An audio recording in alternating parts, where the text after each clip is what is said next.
Hello.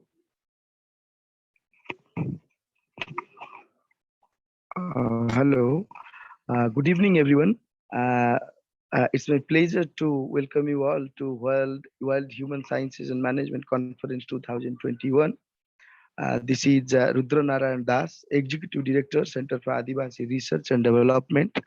Uh, uh, we are proud to announce that this conference is conducted along with Indian Institute of Management, Sambalpur, Central University of Odisha, Koraput, and Ravenshaw University, Cuttack. Uh, I welcome our speaker for today, Miriam Rhodes.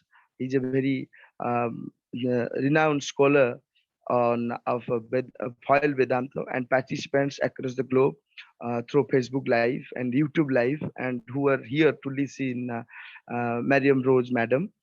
The broader theme of this conference is agnotological context, disciplinary practices of social sciences, and policy frames. On behalf of Center for Adivasi Research and Development, I extend my profound gratitude to our patrons, Professor Mahadev Jaiswal, Professor Sarath Kumar Palita, Vice Chancellor Central University, and Professor Dr. Sanjay Kumar Nayak, Vice Chancellor Ravenshaw University. The convener of this largest virtual conference, eminent Indian historian, Professor Chandi Prasad Nanda, and eminent policy activist, writer, and philanthropist, Mr. Charudat Panigrahivji. The main outcome of this conference is to come with a national and international framework for the education system in future. The crux of this conference will be the use of digital technologies such as artificial intelligence, augmented reality, and virtual reality that is being increasingly adopted after the outbreak of COVID-19.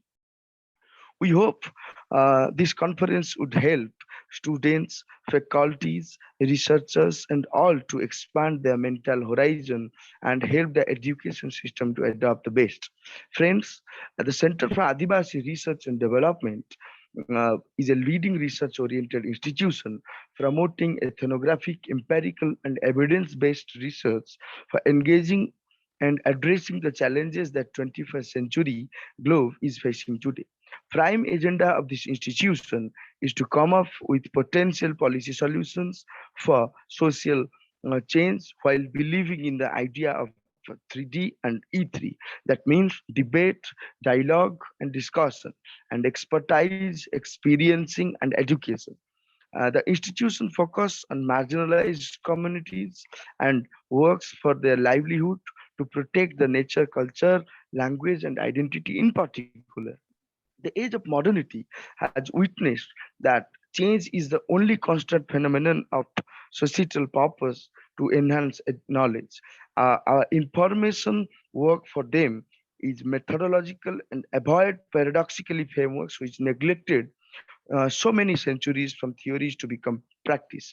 The card, the card sincerely believes in the concept of social marketing, uh, which is seriously looking for non-profit marketing and builds new social entrepreneurship for check and balance mechanism to glorify generations to come. Center for Adivasi Research and Development come to serve with the holistic approach of critical thinking in education to fill the gaps, to plan accordingly for the voiceless communities, for beneficiaries, directly in self-reflecting global South societies. Ladies and gentlemen, in this evening, we have with us Dr. Miriam Rhodes. She is an activist and researcher on the mining and metal industry and a core member of Foil Vedant, a grassroots international solidarity group based primarily focused on British Indian mining company Vedanta Resources, which has been widely acclaimed for its grassroots scholar activism and global movement building. She has spent time in India and Zambia tracking the company and linking affected communities, and has publishing a groundbreaking report on copper colonialism. Vedanta KCM and the Copper Loot of Zambia, co-authored with Samarendra Das, among other articles on the web and local and national magazines. She has a brilliant student She was a brilliant student from Sussex University too. Madam Miriam Rhodes will deliver her talk on globalizing movement, mapping, activism, impact assessments from mountain to river. Now, I would like to invite Madam Miriam Rhodes to initiate her talk. Over to you, Madam Miriam Rhodes.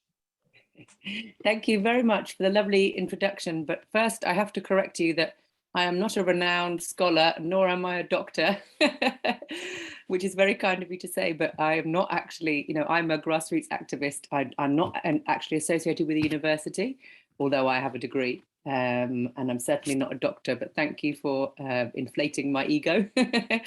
And also I should say now that I have been out of activism for the last 2 years because I have a small baby. Well, she's almost 2 now. So yeah, it was very kind of Bikram to ask me to speak, but so I'll share what I know, but I'm not so up to date on everything happening because I've had to take a break. The first thing I want to say is I know probably a lot of you have internet connectivity issues, but I would really love to see some of your faces before I start so I know who I'm speaking to. So if anyone would be able to unmute their video or open their video, then I can have a look at who you all are. That would be really nice to see a few faces. Hi. Oh, that's lovely. Yeah, because as you probably know, it's quite difficult speaking into a computer when you don't even know who's on the other end. So that's nice to see a few of you. Hi. Okay, I'm going to share my screen now because I'm going to show you some slides, if that's okay with you. There we are. Let me make this big. Slideshow. Okay, I hope you can all see that. But the outcome is that I can't see you. So please do interrupt me if you can't understand my English or if you want to ask any questions. Please feel free to interrupt. I can't see you at the moment, so just speak if you need to. So what I'm going to speak about is really what I want to convey today is the message that grassroots activism by a dedicated small group of people can be extremely effective. And I want to talk you through 3 aspects of 3 case studies, really more 2. The work in Niamgiri, which a lot of you will be very well aware of, but I want to talk about how Foil Vedanta's relationship with that. Our work in Zambia against Vedanta, where they polluted very badly in Zambia and they're now kicked out of the country, and also in the Toothukudi struggle. 3 struggles which have had huge victories and a lot of difficulties.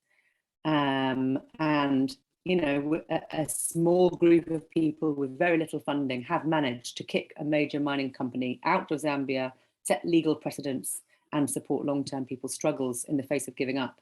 And the other important point I want to make is that capital, in this capitalist system, capital moves very freely, but people do not. So you have Indian companies, British companies, freely moving money all over the world, exploiting communities, but the people who are affected by those communities can't move. We don't have the freedom to move in the way the capital moves. And that it is our responsibility, those of us who know something about these companies, to go to those places where people are affected and share what we know with them so that they can avoid the human rights abuses and the pollution which has happened elsewhere. That's our belief, and that's our raison d'etre. That's our reason for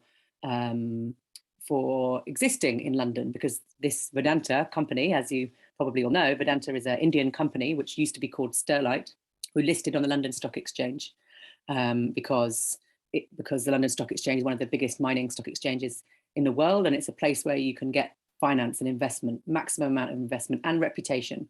So on that reputation, Vedanta were then able to go to Africa and go elsewhere in the world and more easily exploit. So this is just an image from one of our demonstrations. This is Vedanta, an overview. Vedanta has operations all over India, as you're probably aware, and quite a few in Africa now, in Zambia, South Africa, Liberia. They have a big mining asset. Also in Australia, where they're mining copper, and one small one in Ireland, where they have a zinc mine. And this is about why Sterlite went to London. And as you probably all know, Sterlite already had a very checkered history.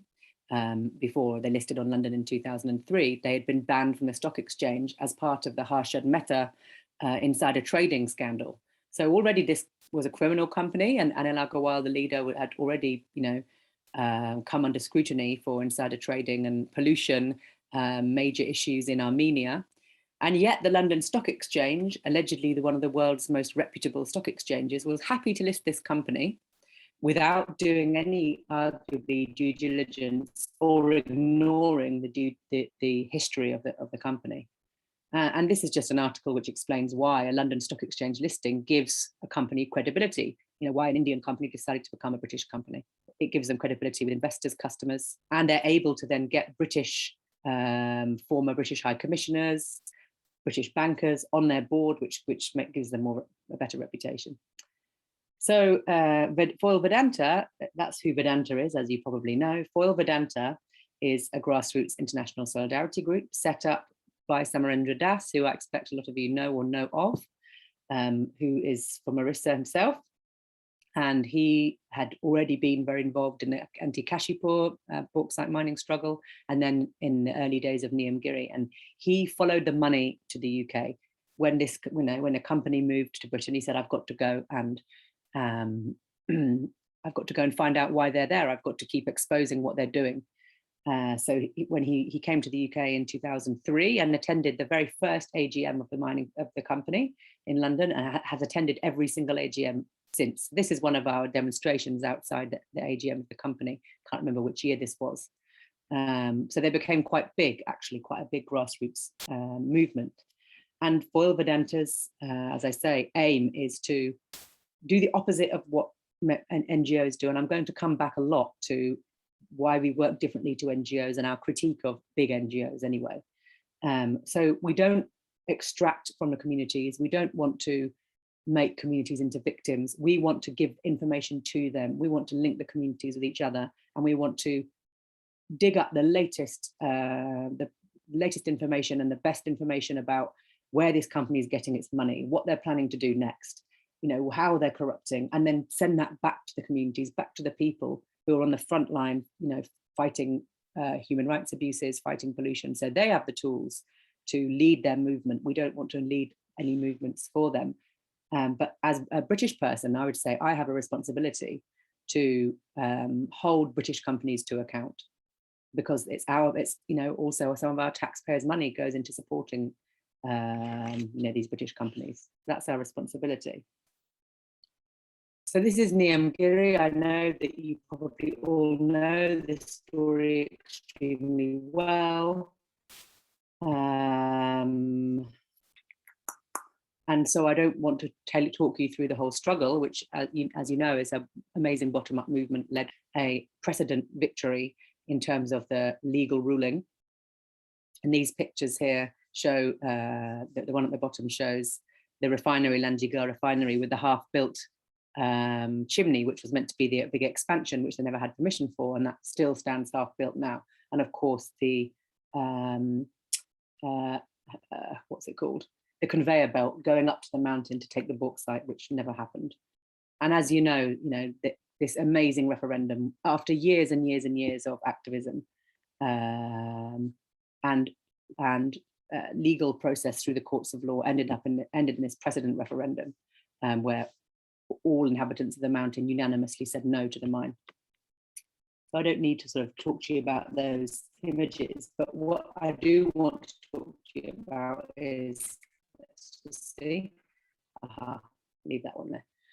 What I do want to say is that is just to track the journey of a struggle, and Niyamgiri is like many other struggles in that sense. When Vedanta first came to that area, nobody knew, the Dongria, the villagers didn't know what was happening. And it was actually local activists like Samarendra who found out that, what was about to unfold. They found out that that leases were being granted and that they were exploring for bauxite. So the role of the activists then was to inform the people and say, this is what's coming, this is the risk, and this is what's happened in Kashipur, and this is what's happened elsewhere. This could happen to you if you don't, come together and resist. And slowly, that movement built up. And only later on, when it got to the stage of becoming more international and more well-known, partly through Samarendra and others' work of publicizing their movement and through the struggle itself. Only when it became more known did big NGOs get on board. So ActionAid, in particular, ActionAid, Survival International, and Amnesty International, all got very easy to get funding for anything to do with Niamgiri. The word was well known. So only when the struggle was already known will these NGOs get on board, because it's very hard. They're completely dependent on funding. Most of their funding comes from northern agencies, ultimately, aid agencies. And it's very hard for them to get funding about a struggle which is unknown, because how will the funder know that it's, that it's any good? So only when they're known do NGOs get involved. And then each of these NGOs made their own mistakes in Niamgiri. They flooded with money, they flooded with people in jeeps, doing projects. In the case of Survival International, which is for the survival of Indigenous people, they wanted a leader. They have a short period of time in which they have funding to do their project. So they wanted somebody who was going to speak from the Dongria community. And they paid somebody, a young man who they thought would be a good leader. They paid him to be their spokesperson. So they started giving him a laptop, giving him money, taking him to the town. And that whole experience changed him, of course, created a division between him and his community. And ultimately, Vedanta bought him out. They approached him and asked him for more money to speak for them. And that's what he did. So that completely backfired and divided the community. ActionAid have a very problematic modus operandi, very extractive. And Amnesty published one very important report, one very big, widely spread report, which made recommendations which the community didn't agree with at all. So rather than listening to the community's demands and amplifying them around the world, they come up with their own demands about, maybe a different mountain should be mined, but not this one. And that was then widely circulated. And the Dongri and the movements fought back against that. Because of activists pointing out to them this had been done, they resisted and fought back. So none of them really created a platform for the movement. None of them really amplified the community's demands. They all had their own interests. And ultimately, when their money ran out, they all disappeared. So all of those NGOs pretty much are not involved in Niamgiri anymore. Our involvement, we take a completely different view. We don't try to give ourselves publicity. We try to be behind the scenes, just sending information, helping with advice, keeping the morale going. One of the things I want to say is that solidarity has a huge role in keeping morale up. When struggles go for a long time and they go into difficulty and they encounter divisions and problems, they often get to the point of almost giving up, and often having global solidarity and somebody encouraging them and keeping up the pressure keeps them going. And it, as we've often said, you don't win a movement, you don't win a struggle in 2 years, you win a struggle in 5 to 10 years, more like 10 years.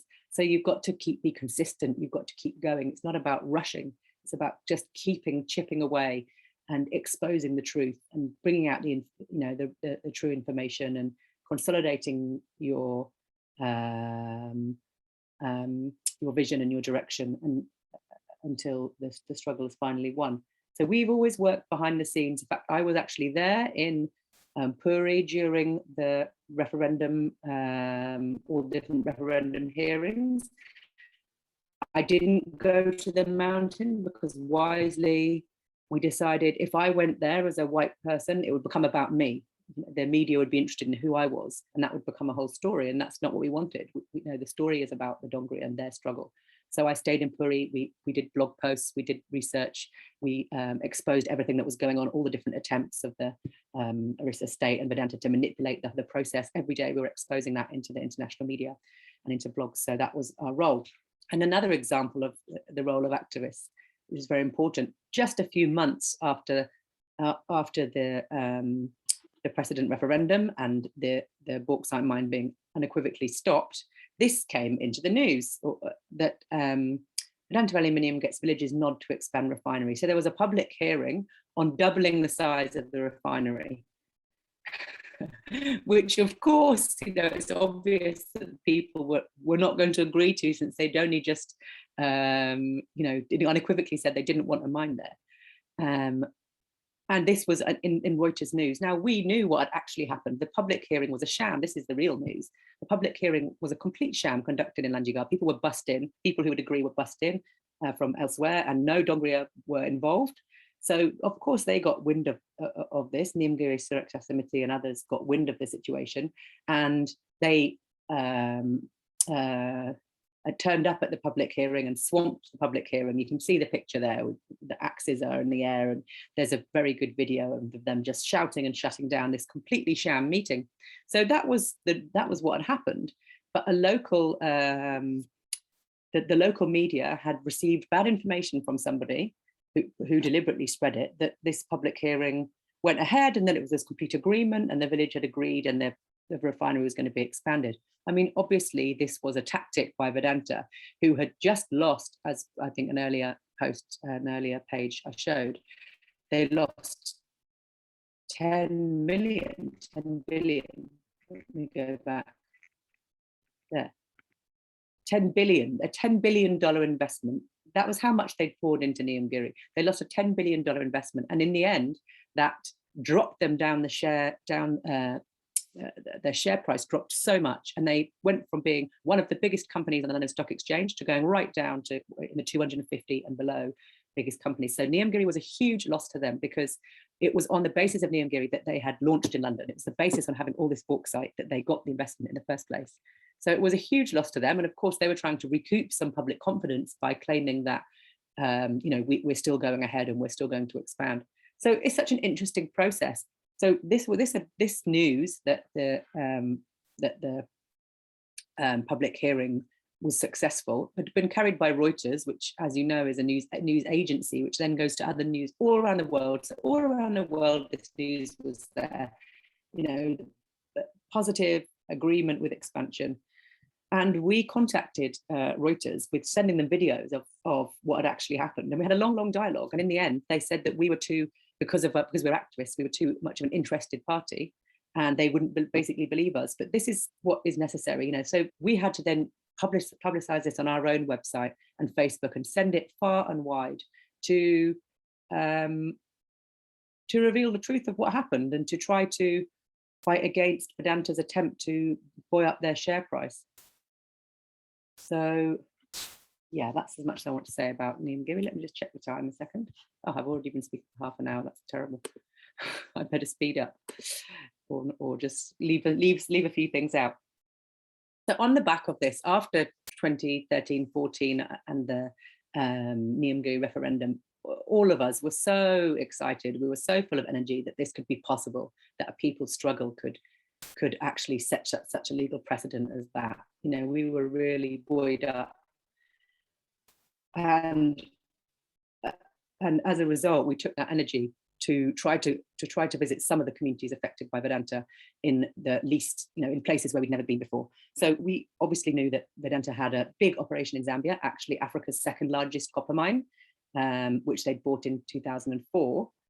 And we knew that there'd been a huge pollution incident there. This is the news in 2011 about the huge pollution incident which happened. The river was massively polluted.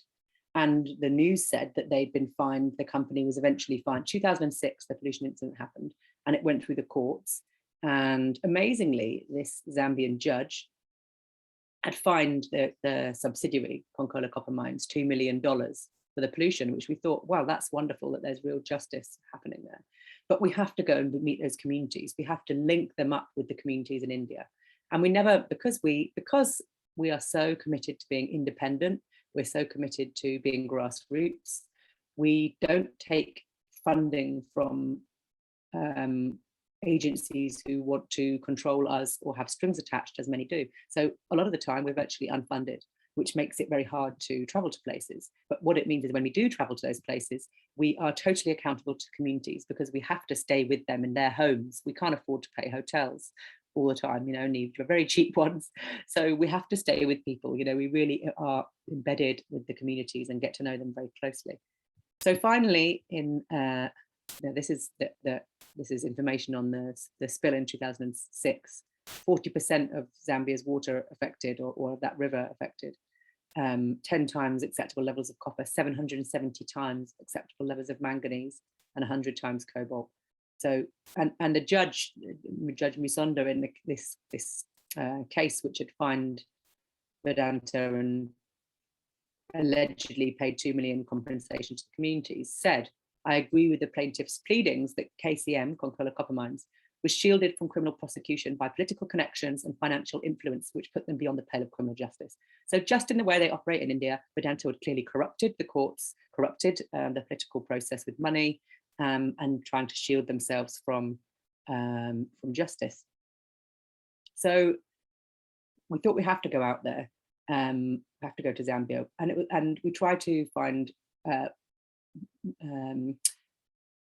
funding which would still give us the freedom that we needed, but it's very difficult. So in the end, we raised money through our own means. We held some Indian meals with Samarendra cooked. We did sponsored songs. We sold cherries. We did all kinds of different things to raise just enough money to get ourselves to Zambia. So, I'm saying this to share that while funding is important and it can really help, you can, if you really need to go to a community and you think they need your help and they need your solidarity, you can do it through your own means. If you're determined, you can do it. And we went to these communities. We went to the copper belt. We couldn't meet actually the people who were most affected because most of the big NGOs there had been essentially paid off, or they were doing corporate social responsibility for companies like Vedanta, and they didn't want to touch it. They didn't want to talk about pollution. So it was very hard to get to the communities. And in the end, we found one small NGO who took us there. But they were very scared. They didn't want to stay long in these polluted communities. And they got out of there, they kind of whisked us out of there as quick as they could. But these are some of the people who we met, who it was some of the saddest things I've ever seen. You can see they're so extremely poor and extremely sick. They talked about how they're drinking polluted water every day. They're still sick, even though that case went to court. Nothing changed. Vedanta was still polluting, pouring mine waste into that river, basically, constantly. They didn't have any proper pollution control mechanisms in place. They were just polluting the river with impunity, and these people were drinking that acid every day. Ooh. Hang on. Oh dear, it's got stuck. Oh, there we go. Now it's going. Oh, sorry, just a minute. Get my.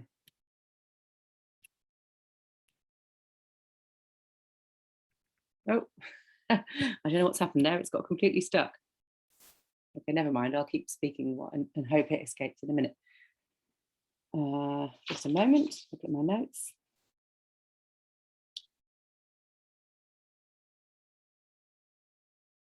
Yeah. So we managed to meet a handful of people, and we saw that these villages were still extremely polluted, and that the pollution had never really been cleared up. And then we went to the capital city, where we started to meet journalists, politicians, lawyers. In the end, we got up to meeting the Deputy Minister of Mines, and he told us, like so many others did in Zambia, that, Vedanta is an Indian company. They'd all been told Vedanta is an Indian company. Even the Deputy Minister of Mines thought that Vedanta was an Indian company. And we had to tell them that it's not Indian, it's a British company. The reason that they'd portrayed themselves as Indian is because there was an idea about like BRICS solidarity, that if you were another BRICS country or another, developing third world country, that there would be sort of solidarity between countries, and they would rather have an Indian company than a British company. So they projected themselves as Indian, which was completely wrong. So this Minister of Mines was shocked to hear that this is a British company. Also, they knew nothing about Vedanta's history. They knew nothing about their history in India. They knew nothing about all the cases against them. They didn't know anything about Vedanta's shareholders. So we started sharing information. And we were just shocked to discover that even Zambian ministers, cabinet ministers and MPs knew nothing about this company, which was the biggest company in their country, exploiting the majority of their copper. They knew nothing really about them. So there was a big role for us. We saw a big role for ourselves in just furnishing them with information. And at the same time as this, you have all these British government agencies operating in Zambia because it's a former British colony. So the Department for International Development floods money into Zambia for anti-corruption projects and trying to help them gather tax and funding small NGOs. Yet none of these people and none of this money had actually gone towards informing them, sharing information, sharing information on companies that they had. So it's, you can see the agendas at play here. So let me just try again. This is bothering me that I can't actually get out. Get out. Why is that happening?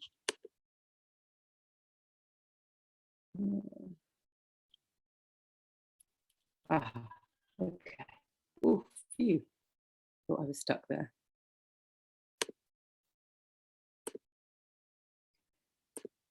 Right, start again, try again. So these are some of the people we met on our first trip. As I say, we didn't really get to meet the communities because we were being escorted by NGOs who were very scared of raising issues with a company like Vedanta, who was flooding the whole place with money for different schemes. But we did manage to meet these amazing former miners. These guys have been fighting for years. They're miners who were retrenched, made redundant by Vedanta, but were never paid their proper pensions. And they've struggled for years and they're still struggling through the courts. So these people in the end were the ones who helped us to contact the communities. Just this small meeting is what led to all our contact with the communities, who in the end came to court in the UK and set a huge precedent judgment. Okay, so this was one of the problems. There were so many issues in Zambia: the pollution, but also the fact that Vedanta were claiming that after 10 years of being in Zambia, they weren't making any profit. In fact, they were running the operation as a charity. So they were declaring loss every year, which obviously put up the red flags. That can't be correct. A company like Vedanta wouldn't continue to operate in a country if they're consistently making a loss. But because they were declaring a loss, they weren't paying any tax. So there was clearly, we could smell a rat, and we had to try and work out how they were manipulating their finances. And one of the obvious problems was this.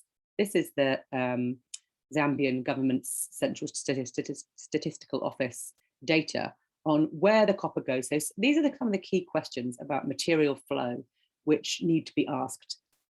It's your copper, Zambians' copper. So what do Zambians know about their copper? Who's mining it? Okay, they don't even know that the company who's mining it is British. They think they're Indian. Who are their interests? Where is that copper going? And what price is it fetching? None of that information is with Zambian government or Zambian people. Their resource is being completely exploited, and completely information about it is being completely hidden from them. And one of the messages I want to send to you today is that now this is an Indian company again. Vedanta is an Indian company again now, as we'll see in a few slides. And so I think that Indian people also now have a duty to go to places like Africa, where these Indian companies are exploiting, are colonizing. Basically, many Indian companies are now also colonizing their own places in Africa and elsewhere, just as India was colonized, and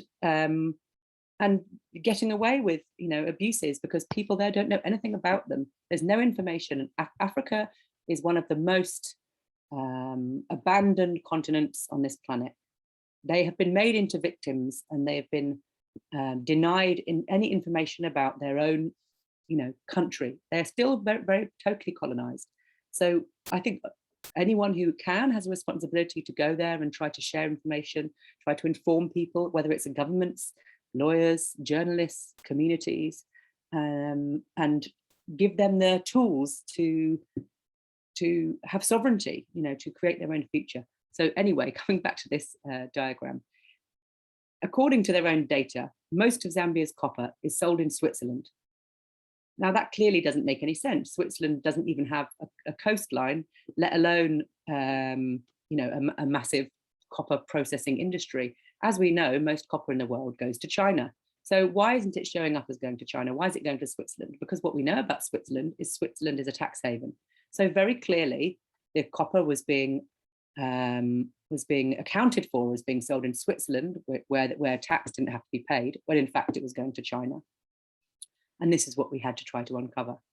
So when we got back from this trip in 2014, we wrote this report, which if any of you are interested, I do really recommend you read: Copper Colonialism, British Miner, Vedanta KCM, and the Copper Loot of Zambia, where we're making the point that this is an ongoing form of colonialism. This is British money and British interests, as well as some Indian interests, exploiting copper from Zambia and denying Zambians any information on what's going on, and not leaving anything behind. No taxes paid, local contractors not paid, miners being fired with no benefits, and pollution, just complete extraction.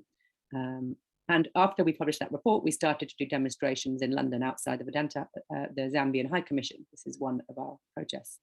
And very quickly, what the purpose of protest, because I think sometimes people see activist protests and they think, what's the point in standing outside with a megaphone? But for us, one of the purposes of protests is to establish information. Through protests and getting into the media, you can establish facts and information which you've dug up on a situation which are not yet in the media. So through the protests, we established that those communities were never actually paid the $2 million.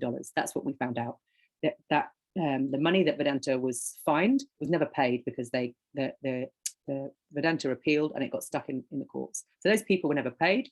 People are still being polluted. The miners, retrenched miners, aren't getting their benefits, and the company is declaring a loss, which is clearly untrue. And through looking through their annual reports, we were able to establish that they were making around £360 million a year. That was our informed guess. It wasn't really a guess. It was, a calculation that they were making about 360 million. So this got into the media in Zambia because of our protests. Our protests were covered by the news, and that got into Zambian media, and people started talking. And what happened next was absolutely extraordinary. Oh God, it's frozen again. Oh no, I've got to get out of here because I've got to show you something. Oh, maybe I shouldn't make it full screen. Go. Escape.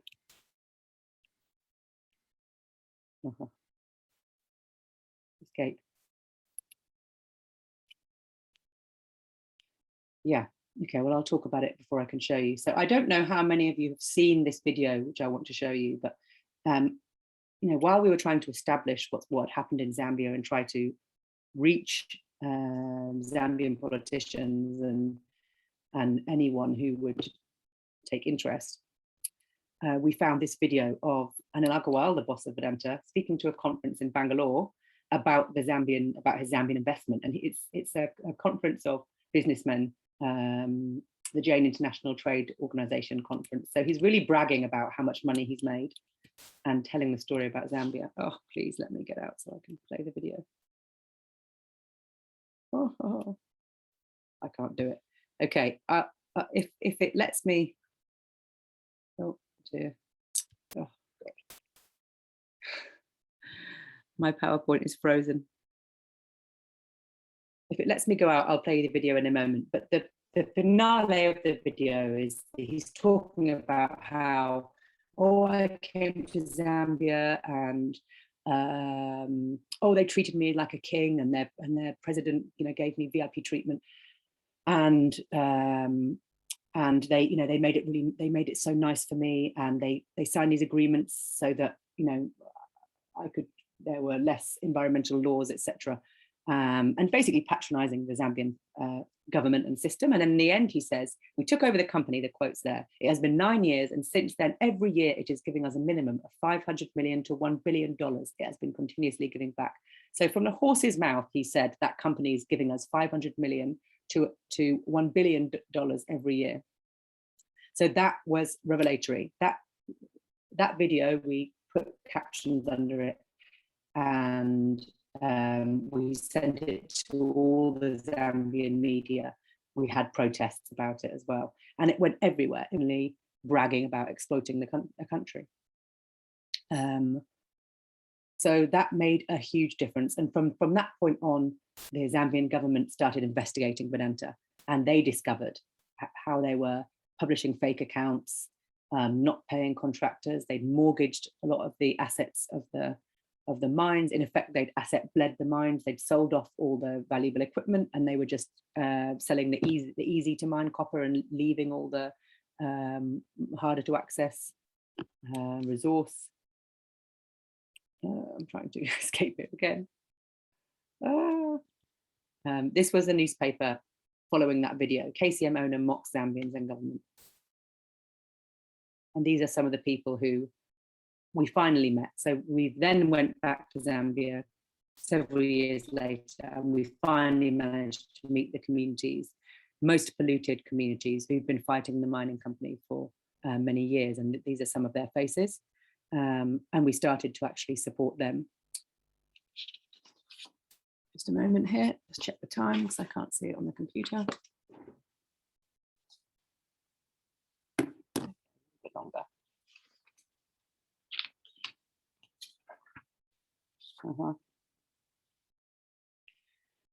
So I won't tell you the whole story in too much detail, but subsequently we continued to support the communities, and they said, the people who've been fighting pollution for so many years told us that we'd given up. We'd been fighting through the courts for so long, but Vedanta had corrupted local lawyers and judges, and our case had been put on hold, and we'd given up completely. We thought it was never, it's never going to be resolved. But when we got in touch with them, that gave them morale, and they started again. They got their groups back together, and they started again resisting and fighting for justice. So, our small role as just several people with very little money, but from our hearts, wanting to help them, wanting them to get justice, made a huge difference to their morale. And as a result, they ended up, and as a result of our media publicity and the way the news about Anil Agarwal and Vedanta and their loss of credibility, the communities were eventually able to meet the president of Zambia at that time, Michael Sata, who brought their case back to court. He cut through the corruption and he enabled their case to be heard. So once again, their case was back in Zambian courts. And we talked about the situation in Zambia in the UK.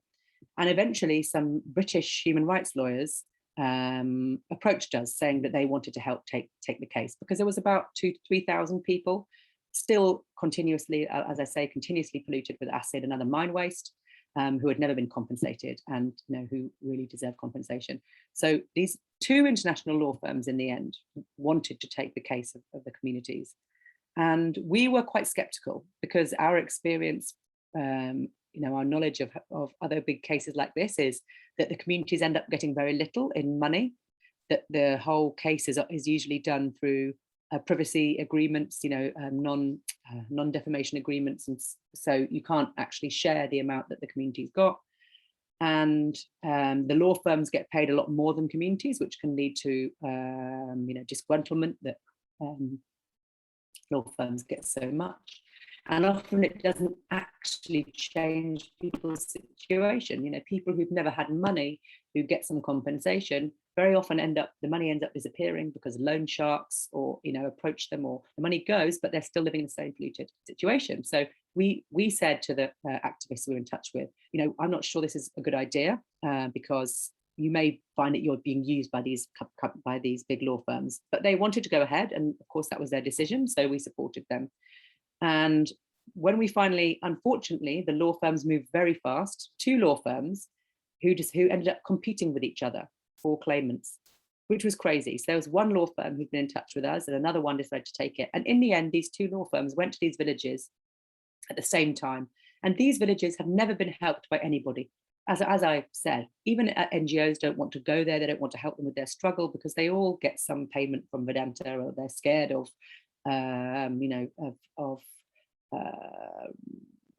talking negatively about mining companies, and a lot of them have been involved in the corporate social responsibility. So no NGO has ever helped them, and no one's come to their villages to really deal with their plight. And suddenly there are two international law firms in the villages at the same time in jeeps, claiming that they're going to get money and signing them up for these court cases. So that was very shocking, and we thought it was done extremely badly. And we wanted to get there before the mining companies to warn them, what was happening, and help them to create their own demands and create their own movement and make sure that they were in control of the process rather than the law firms just deciding everything. But unfortunately, because of our lack of funding, we couldn't get out there quick enough. The law firms had already come. And when we did come and we went to the communities where the law firms had spoken, this is what happened. This is a picture of the Zambian police arresting us. So we were speaking in one of these villages, and one of the law firm's agents didn't like the fact that we were there, even though we were the ones who brought the case to international attention, they felt threatened by the fact that we were there. Hello, little person. They felt threatened that we were there speaking to the communities, and they called the police, and we ended up being arrested and spending a whole day in the Zambian police station. Oh, I'm still trying to get out and escape from this. So ultimately, to cut a long story short, there was a huge movement in Zambia in the end. Some of it initiated from the government after the information that we'd shared to investigate the company and where the money was going, and then this legal process, which went through the UK courts, the UK courts for 4 or 5 years. And in the end, that case set a legal precedent in the UK, because the issue they had is that in the UK, what they wanted to do was take this people's pollution case to Vedanta, to the parent company, because the parent company was the one with the money. They should be held responsible. But the law in Britain says that you can't hold a parent company responsible for the actions of a subsidiary. And it was the subsidiary, Concola Copper Mines, who polluted.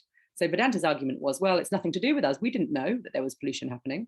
You know, we're just a holding company based in London.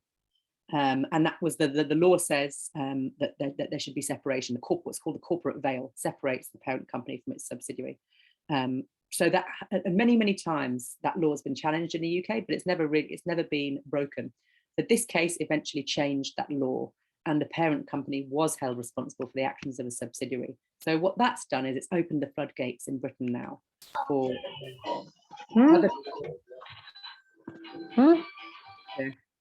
other people affected by British multinationals to take their case to the UK, and that now means that Ogoni, the people in Nigeria who are affected by Shell oil, and others can now bring their cases to the UK. So that was a huge victory.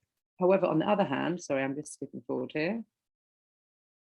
This is a picture of us outside the Supreme Court. In the end, the case went to the Supreme Court in the UK, and this is some of our group holding a protest, of course, to try and put pressure on the case, which we eventually won. But again, just like the NGOs, the law firms took the same approach. They extracted from the communities. They didn't ultimately, they painted themselves as the savior. They didn't represent the communities in their strength. They didn't represent their long struggle. So this was the double-page spread in a British newspaper, paid for by or whatever, influenced by one of the law firms, Lee Day, who paint these communities as, I think the next page says it, we work in the dark corners where companies can get away with what they couldn't. And this is Martin Day, the founder of Lee Day. So they paint the situation as that,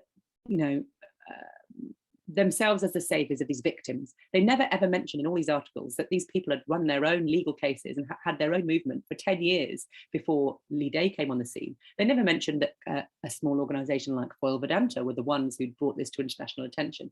They make out that they were the first ones to go and discover the problem and that they've solved the problem.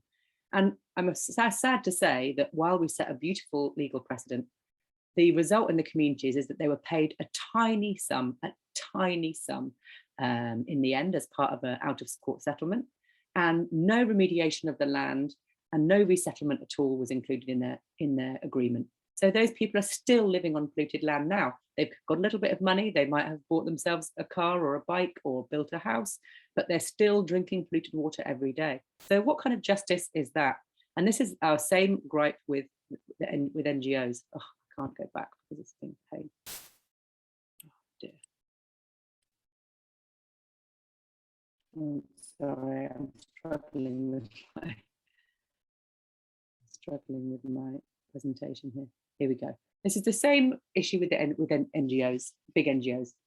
They paint themselves as a savior. They come to the communities, they extract stories, They extract information, and they very rarely actually give a platform to their communities. They very rarely stay with them for a long period and consistently support them through what's going on. And this is one of the reasons why. So ActionAid, we mentioned earlier, ActionAid are very, very active in Zambia, where there's a huge number of NGOs, a huge NGO industry. And ActionAid, one of their board members, their international board member and treasurer, Michael Lynch Bell, is a mining executive. He's an executive of a very dubious mining firm called Kazakmies. And here he is speaking at a conference with Tom Albanese, who at the time was the CEO of Vedanta.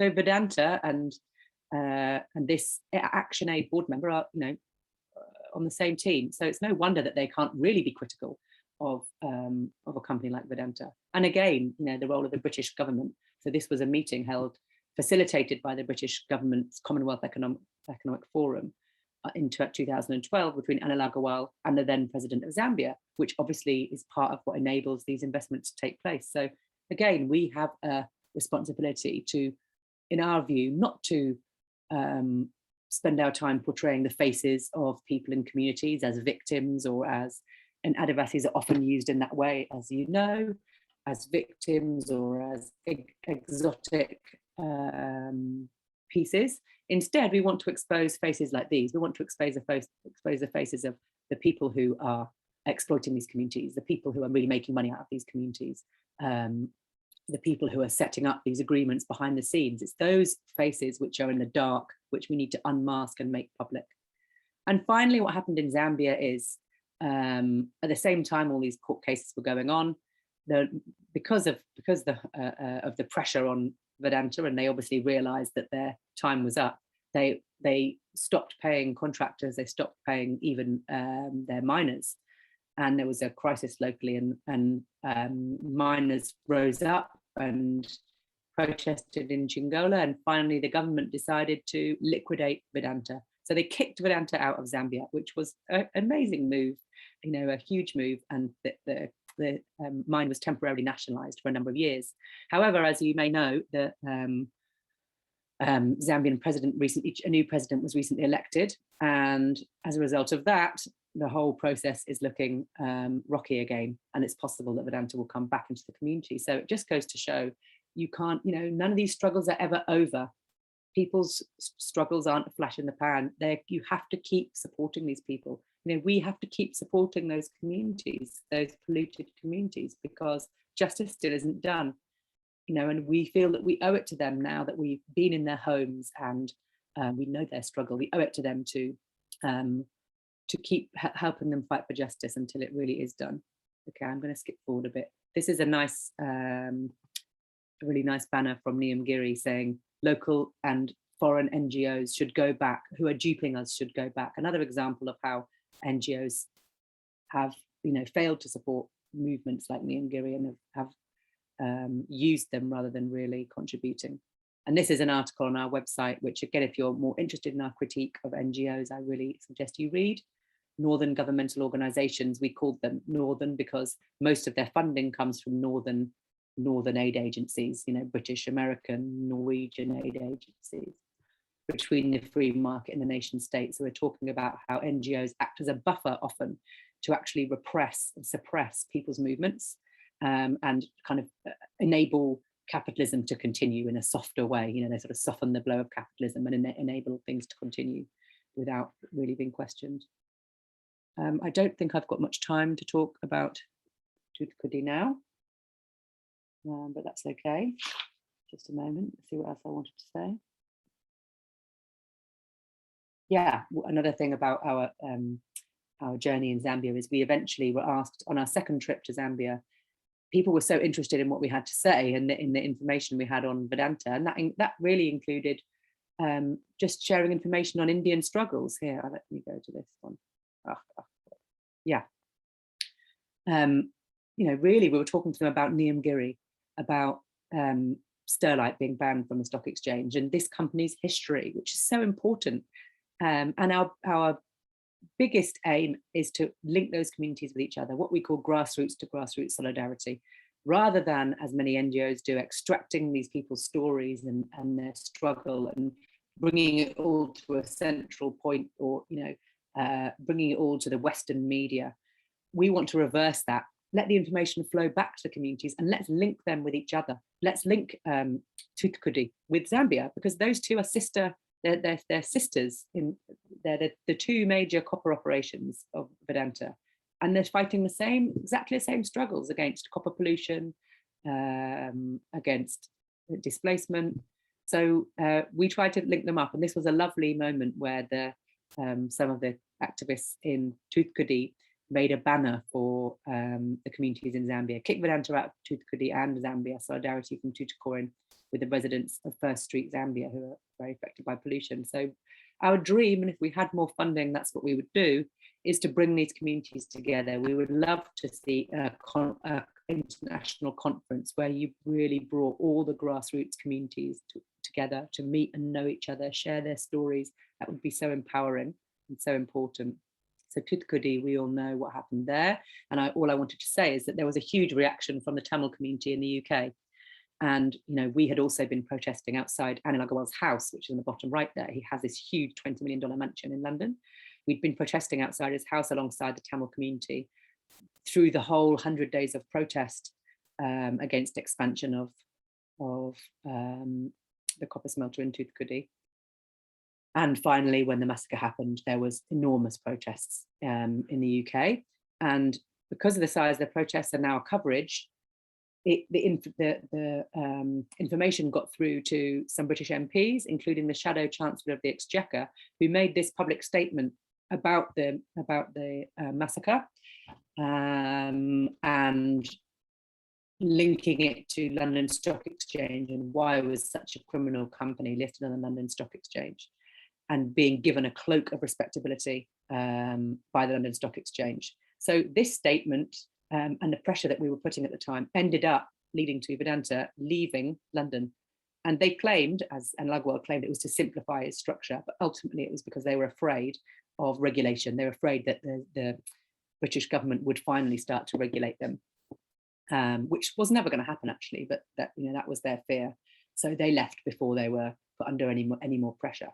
And they became a private company in the UK, and basically they're now more headquartered back in India again. So Vedanta has come back to India, and it's now your responsibility to monitor what they're doing, to put pressure on them, to attend their AGMs. Vedanta Limited has big AGMs in Mumbai every year.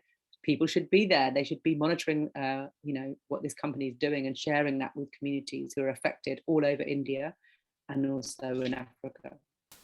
I think I've pretty much run out of time. Let me just, the big picture here is that all of these resources are running out. Steel, aluminium, copper, they all have, they're all non-renewable materials, and they have a limited lifetime. And really the big question here is, what are we leaving for future generations?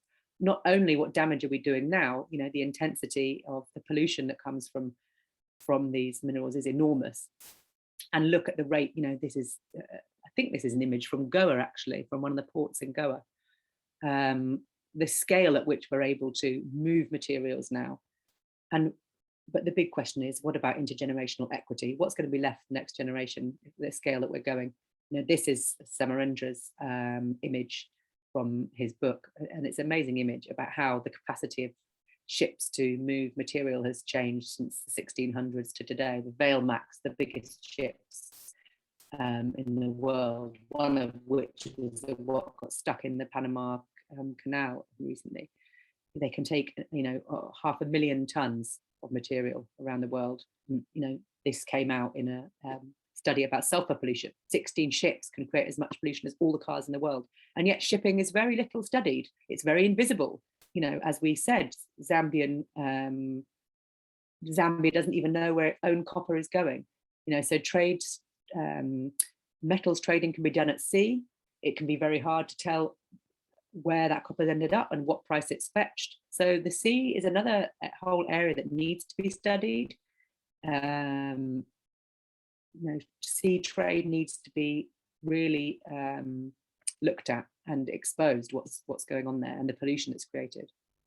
So let me just finish up here. I think.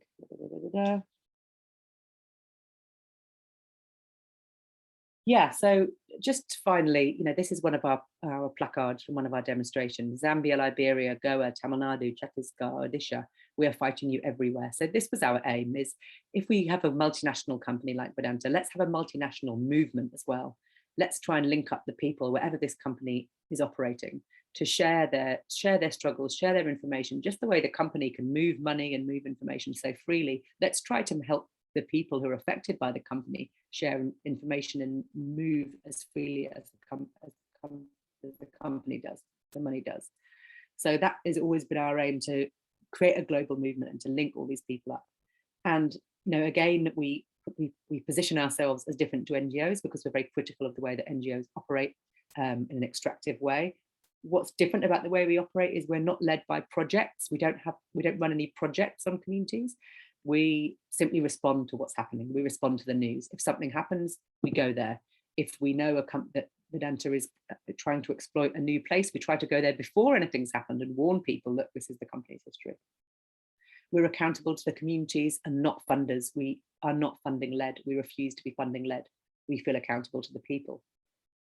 We question the need to publicize ourselves for self-publicity, and we try to always create a platform for the community themselves to have a voice and to amplify their demands, not our demands.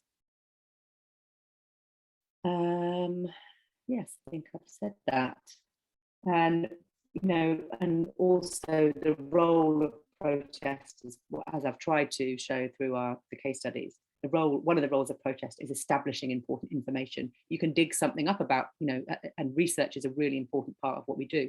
And if you dig something up about a company, you find out that Vedanta's accounts are wrong and that they're actually making more money than they said. How do you establish that information and get it into, the public, get it accepted? Protest is a way to do that. Protest is a way to get your information out there into the public domain, and that's why it's very important to us. And I think that's all I want to say. I still can't get out of my presentation, so I can't actually see any of you, but still, if you want to ask me any questions, and I hope that made sense to you. As I say, I've not been involved closely for a couple of years now, so I hope that wasn't a garbled mess, but if you'd like to ask any questions, I'd be really happy to discuss. Thank you. Miriam Rhodes, for the thought-provoking and very interesting deliberation. Definitely, you raise a very important issue, that how mining are polluted our mountain, our river, and how it will be destroy the entire climate that we lived in the 21st century. And definitely the exploitations made by these companies are very very disgusting, that we 21st century people are living. But we have to be do what should be the policy changes, that what we want to do, and what the government should do to provoke, to dismantle these kind of mentalities, to dismantle these kind of corporate activities in developing nations like India, Zambia, South Africa, and other states. So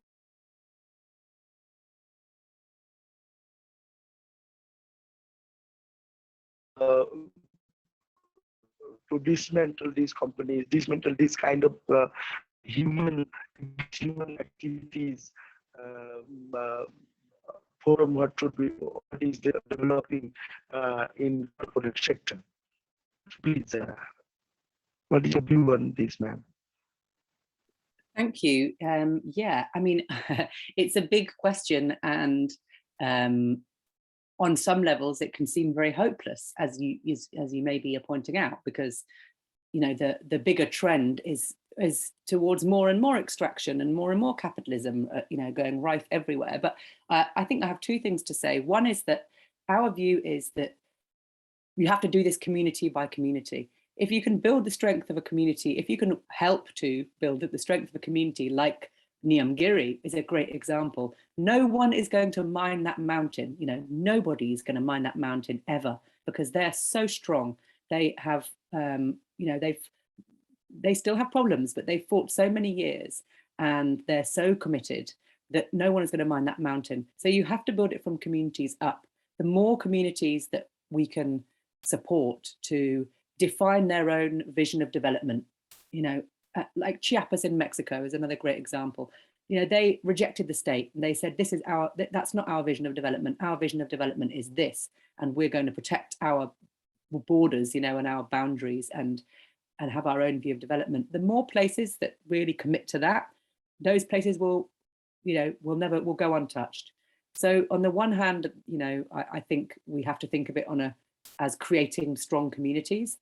But the other thing I think is that the solidarity is so important, and something you reminded me of something I wanted to say, which is that the sad story about Zambia is, of course, Zambia and India were linked during the 70s when you had the non-aligned countries.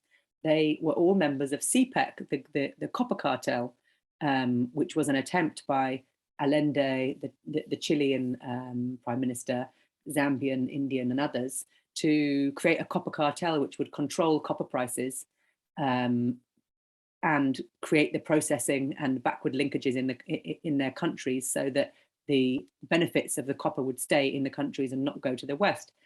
And that was so promising. That's the kind of linkage and solidarity that could really shift things. But of course, what happened was the CIA and others broke it up. They assassinated Allende and others, and it didn't continue. So those are the kind of initiatives that, global link-ups between socialists, entities, or activists. If we can link globally, there's so much more strength. There's such a possibility of strength there. And also, this is such an important time because things are changing.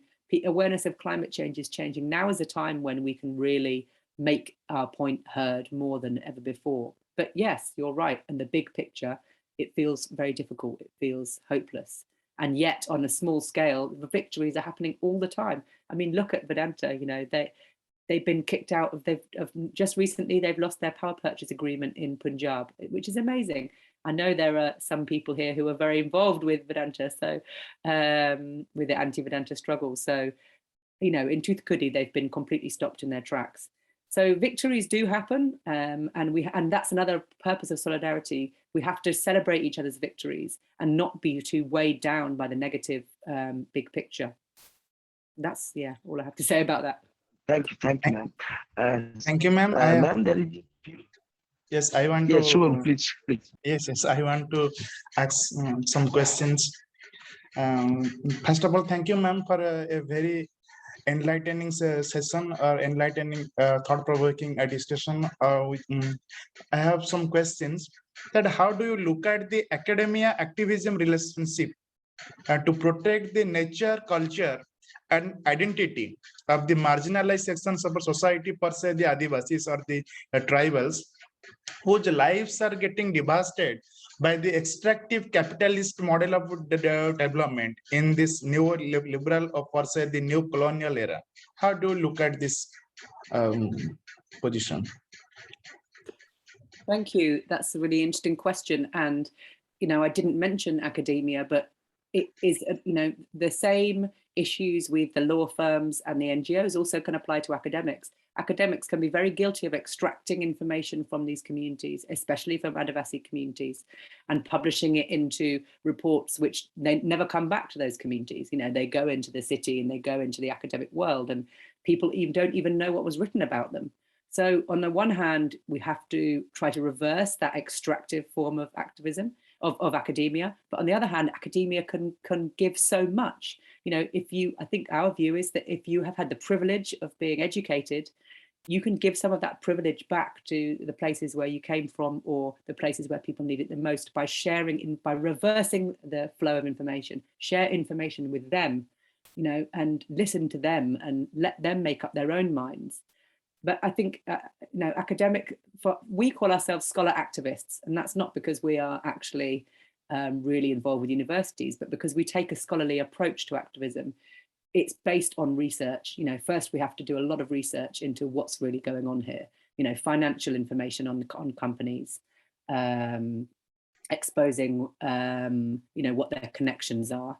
You know, digging the dirt, basically, doing some investigative journalism, and that's the basis. Then going and sharing that information with communities, with lawyers, with politicians, with anyone really, you know, to get it out there. So research and scholarly activity has to be the basis of good activism, but you just have to be so careful that you're not extracting, that it's done on their terms and not on your own terms. Yes, ma'am. There is another question that if you see that in third world countries, while the decision making by the government, if you see the policy perspective, the always environment remain the chief priority. Whatever the development design third world countries government try to make, always they keep their environment priority very low. So my question is, do you think that third world countries like India inviting Western multinational companies to outsource their most polluting industries to extract the natural resources on the basis of rapid mining based industry that no longer benefit the indigenous or the tribal community? So my question is, do you think unless the third world countries decolonize their greed over selling natural resources in a cheap rate and cope with the green industry, they are going to face acute environmental catastrophe soon at the cost of such extractive model of development? What do you think on it? I think you know the answer. I think you've already said it. You're absolutely right. And I love your passion. You know, you're obviously very passionate about this. So, you know, absolutely. But, you know, you're the future of your country as well. You have to believe that. You're also the future. And, you know, you can get yourself into a position of power where you can influence this. Yeah, it's essential. You're still colonized, you know, and, you know, you look at the COP26 and, you know, we're claiming, oh, China is the biggest polluter. What nonsense. You know, China's pollution is on the behalf of the West. It's our goods, it's our plastic crap, you know, that we're getting, we've exported our pollution to them. So the whole narrative is completely upside down. And what you do have to your favor is you've got these strong communities. India has, every time I go to India, I feel so inspired because you've got a culture of protest, which goes back, you know, so far, and it's so strong. You know, I know that you've lost a lot. You are always losing a lot, but there are amazing movements, you know, all over the place who have the strength to resist. And, you know, you still have Adivasis, you still have indigenous people. We lost our indigenous people years ago, you know, so you have so much still worth protecting, so much still to fight for. And you're absolutely, of course, I agree with you completely. It's absolutely correct. And I hope that your generation will, you know, be able to do something about it. I believe you will. Yeah. Thank you very much for responding. Over to Rudra.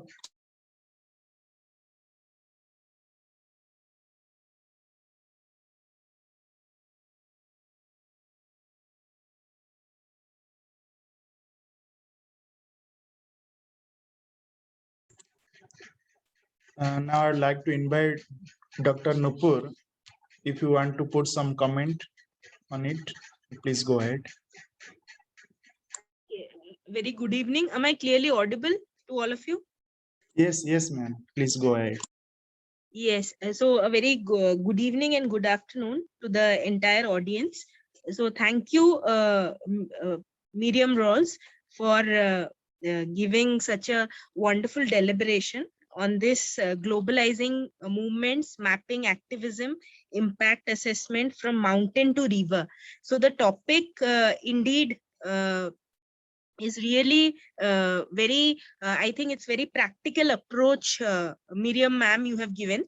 A very practical way you have described it, the way the things are happening in the field, how as an activist you have worked with them and how you have experienced the struggles that they are encountering, and the things that we are reading in the newspaper or reading in the media, it is totally different from the reality.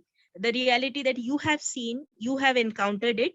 And I think that is really listening to you is a very practical aspect of life, and how these people who maybe in different parts of India, Zambia, Liberia, South Africa, and many places where they have been facing all these problems, not only in India but all around the world. They are shifted, they are de-established from their own native places, from their native identities, and they face a enormous amount of struggles with that. So thank you, ma'am, for giving us a very enlightened discussion. And this is the reality, I could say the practical reality, which is more beyond which we read in the papers or the headlines or the many sources of media. And as well as you have also described how the NGOs, the role of NGOs, that we see that they try to escape, or they try to prevent these people, but on the other side, some of them do not do it, and they are funded by the bigger, higher organizations. So really, ma'am, it is great listening to you. And lastly, I would like to say the way you have said that how it's really needed for a global solidariness among the people, and to bring about global solidarity movements, global activism movements, to rescue these people and give them better places to live in, and make the place a safe haven for them. So thank you so much, ma'am, for your enlightened discussion. Thank you, Dr. Nupur. It's a pleasure to meet you. Thank you very much. It's very kind. Thank you, ma'am. Thank you, ma'am. If there, I'd love to take any other questions, but also just to say now that things are working again, if there's time, I could show you that short clip of Anil Agarwal speaking to the Bangalore conference, because it's a must watch, especially for you in India. It's a must watch. So if there's time at the end, I'll show you that clip. Yes, ma'am, you can show it. Okay, I'll show it to you now then, shall I quickly? Okay, because I've got it ready to go. Hang on, here we go. Hang on a moment. Yeah, I wanted to show you earlier, but I couldn't get it to work. Here we go. Hang on, share screen now. There it is. Okay, here we go.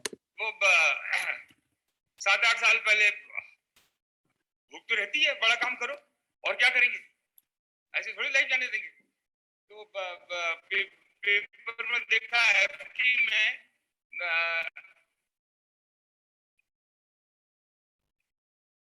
World की Africa की largest copper mine थी, वो copper mine थी, वो for sale, government privatise कर रही थी। बड़ा मन आ गया, 2-4 लोगों से पूछा तो बोले शर्म नहीं आती ऐसा बात करते हुए, क्या बात करते हो तुम? हमने कहा अरे यार बात करने में क्या दिक्कत है, बात तो करो, देखो तो सही। तो देखा उसमें तो बड़ा काम था, 20,000 आदमी काम करते थे। तो हमारा एक दोस्त था मैकेंसी में, रंजीत पंडित, उसके पास गए, यार इसको कागज बढ़िया बनाना, बनाया कागज बनाया, ड्यू डिलिजेंस कराया, देखा, देख करके हमने उसका 400 मिलियन भाव रखा। पॉकेट में 4 मिलियन ही नहीं है, 400 मिलियन भाव रखा। बोले 25 मिलियन जो है, अब चांस जरूर लेना लाइफ में। अपने सारे बैठे हुए हैं, चांस नहीं लोगे तो काम नहीं होगा। अपने अलग क्यों है, इसीलिए अलग है कि अपने चांस लेते हैं। मैंने कहा चांस लेना है तो $25 मिलियन तो हम आपको कैश देंगे, और 375 मिलियन सारा इसको ठीक करना पड़ेगा, मशीनों को उसमें लगेगा। भूल गए, मेरा 1.5 महीना हो गई, फिर अचानक खबर आ गई, बोले आप आओ। तो फोन किया, पता लगाया तो बोले हाँ साहब ये कंपनी आपकी हो रही है। मैं था, मेरे साथी को हमारा लड़का था प्रियंक, वो हमारा इंजीनियर था, उसको साथ में लेके हम यहाँ से जोहान्सबर्ग गए, जोहान्सबर्ग से फिर फ्लाइट चेंज करके लुसाका गए, प्लेन उतरा, देखा पुलिस रेड बत्ती यहाँ वहां निकल, बहुत बड़ा क्या मामला है। तो बोले साहब कितने लोग हैं आप लोग? तो मिनिस्टर आया हुआ था रिसीव करने के लिए, गाड़ियां आई हुई थी। तो बोले आज पार्लियामेंट में जाना है, आज प्रेसिडेंट हाउस चलना है, और आपके आदमी लोग कहाँ हैं? मैंने कहा प्रेसिडेंट से मिलना जरूरी है, तो मिलाते हैं। बार बार बोले आपकी डेलीगेशन कहाँ है? उनका डेलीगेशन क्या होता है? तो हम ही डेलीगेशन है। तो बोला वो ले गया प्रेसिडेंट से मिले हमने, प्रेसिडेंट साहब बहुत his excellency, no, we were 30 people in our delegation, but we missed the flight in Johannesburg. You know, can you wait tomorrow? They all will come. No, parliament is there to decide today. The key is ready. So, are you ready? I'm ready. I'm always ready. So he says, I will handle it. So वो आया, क्या parliament house जिंदगी में अपने पहली बार ही देखा था। राम का नाम जपते हुए छोटी सी माला हाथ में रखती, उसको हाथ में रखते हुए जपते जा रहे हैं, आगे बढ़ते जा रहे हैं, चेहरे पे मुस्कुराहट है।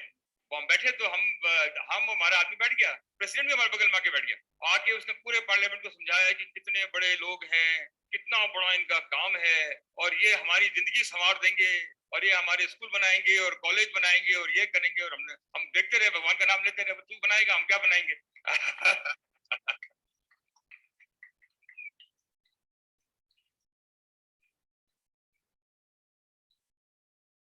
वो कंपनी हमने ली, आज 9 साल से वो कंपनी हर साल हमें कम से कम $500 मिलियन और ऊपर में $1 बिलियन हर साल का देती जा रही है। चांस लेने की बात है, मैं तो कहानी बताता ही जाऊंगा। अभी हमने, हमारी तेल की कंपनी थी, उन्होंने कहा तेल की कंपनी और कोई कर ही नहीं सकता है। वो Sorry. Yeah, so you get the idea. I mean, that is a wonderful video, isn't it? And do share it. But that's who we're dealing with. You know, that's who Anil Agarwal is. And he was so unguarded to give that talk without thinking it would be filmed and someone might find it. And we only found it because we were really digging.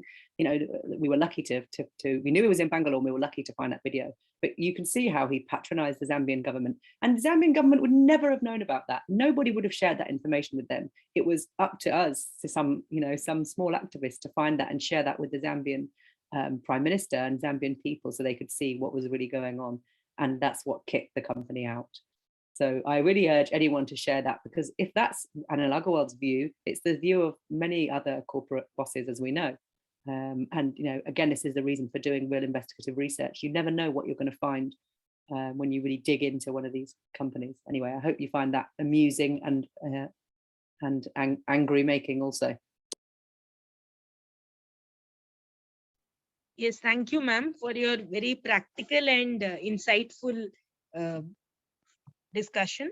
It's really very relevant in today's times. Thank you so much, ma'am.